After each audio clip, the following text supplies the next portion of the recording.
Hi, everybody. Today we're doing the very opposite of what we did last week. We will keep it all very minimalist, but we are going bold and colorful with our portraits. We've done similar things before, but usually in a more discreet or subtle ways. So let's begin by using one of the simplest ways to transfer an image onto your sketchboard or canvas, which is tracing paper. I'm sure many of you already know this technique, but in case you don't, it is really as straightforward as finding your reference image and tracing the basic lines.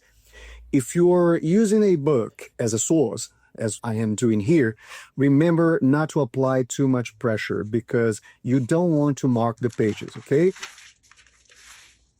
So this is why it is best if you use a soft pencil, something like 2B or 3B or even softer. The higher the number, the softer the pencil, okay? And once your sketch is traced, flip the paper over and shade the back with your soft pencil to create your own carbon transfer, okay? Place the sketch onto your final surface, retrace the lines, and remember not to add too much pressure. I find this method much cleaner and easier than using carbon paper, but in the end, it's all up to you, okay? And just like that, your drawing is ready for paint. Of course, you can refine it, you can add details, you can adjust proportions, alter anything you feel you need, but for what we are going to do today, this simple starting point is more than enough.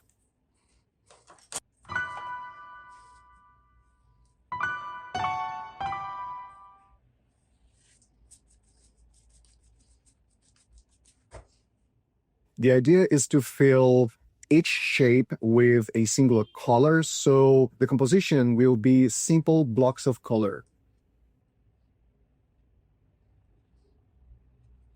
And one thing worth noting is that the larger you work with this technique, the more effective it becomes. You can absolutely work with smaller canvases, especially if you're working with simple portraits. But going big, really big, it will enhance the impact, okay? So once again, this technique is very simple and yet it is very effective.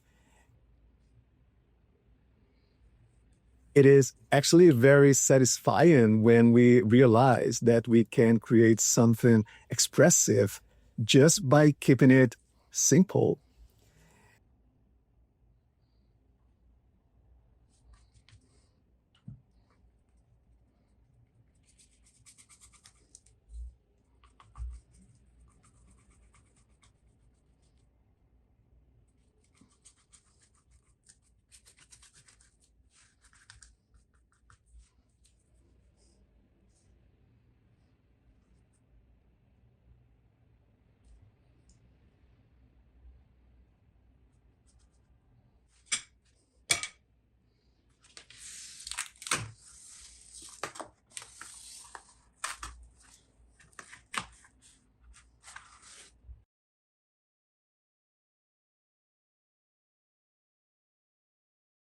Anyway, if you want to develop this technique and style even further, one thing that helps is having a consistent palette, okay? Try to pick 4 to 6 colors, no more than that, and stick with them. You can mix and match them, but the basic colors, try to have no more than 6 because this will grant consistency, structure, and harmony to your body of work. Your style itself can unite your pieces, of course, but when you bring an additional consistent element, your body of work becomes even stronger.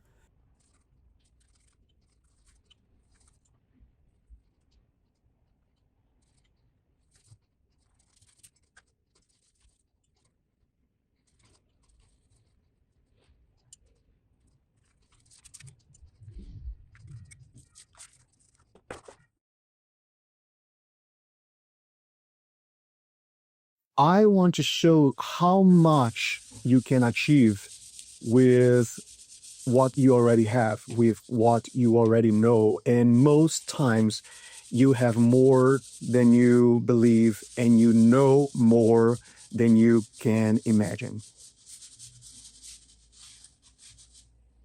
If you're learning, if you're beginning, or even if you've been painting for years but still feel stuck, why not try something outside your comfort zone? It can be anything, not only related to your art, but anything, okay? Stepping outside your usual style or your usual routine can refresh your practice. And when you return to the techniques you know best, you often see them with clearer eyes. It can feel reassuring when we settle, okay?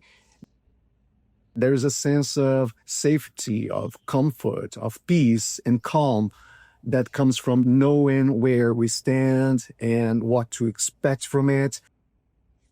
However, settling can also quietly shrink the space where our possibilities live. Stepping outside your creative comfort zone isn't about challenging or changing who you are. It's just about giving yourself space to try ways you haven't yet.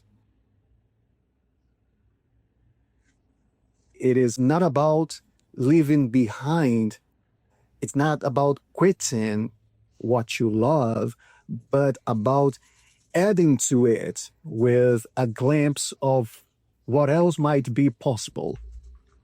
Just by allowing yourself to do something different, something new.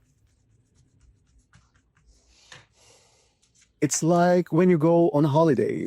When you travel, you see different places, meet different people, experience other cultures and foods, and try things that might be new to you. And when you return home, you come back with a refreshed mindset. Those things aren't part of your routine, but they make it feel softer.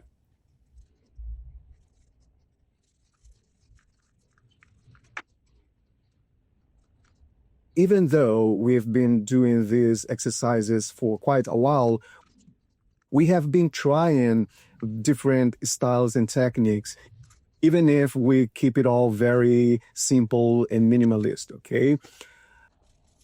Style itself is deeply personal, of course. However, once you find a technique or style you love, you can apply it to any subject, anything at all. You've probably been to an art exhibition and seen a piece that looks so simple that made you think, I could have done that. And whenever someone says that to me, my answer is always, then why didn't you? And the thing is, everything is actually very easy until we complicate it. And often we need much less than we think, and things around us take much less than we actually give. And when it comes to communication, and art is a form of communication, you just need your message to be clear and honest for someone to connect with it.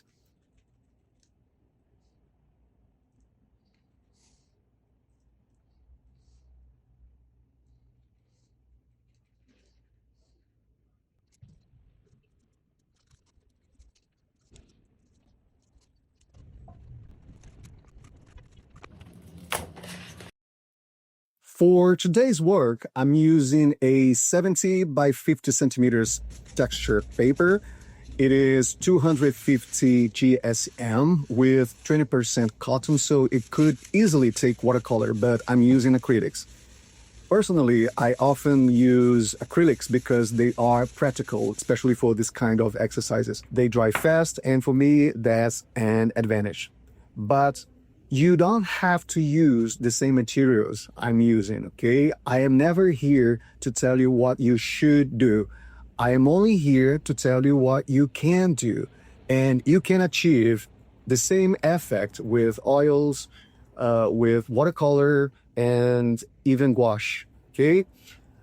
I am using random photographs today, but you can use family photos. You can recreate your favorite movie poster. You can recreate your favorite album cover. You can make yourself a portrait or a portrait of your pet, anything.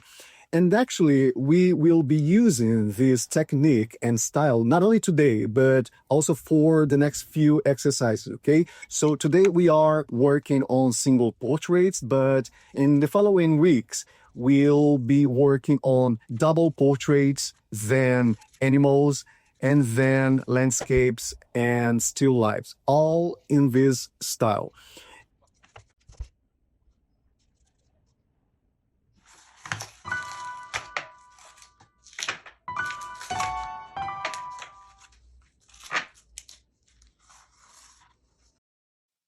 So these are the results of what we've done today. I hope you've learned something new today and that whenever you feel stuck, you are willing to try something different, something just a little outside your comfort zone, okay? You may be surprised by the results. And even if it's not a style that you might want to continue with, it might give you a fresh perspective when you return to the work you already love. As always, keep on practicing and thank you for joining us.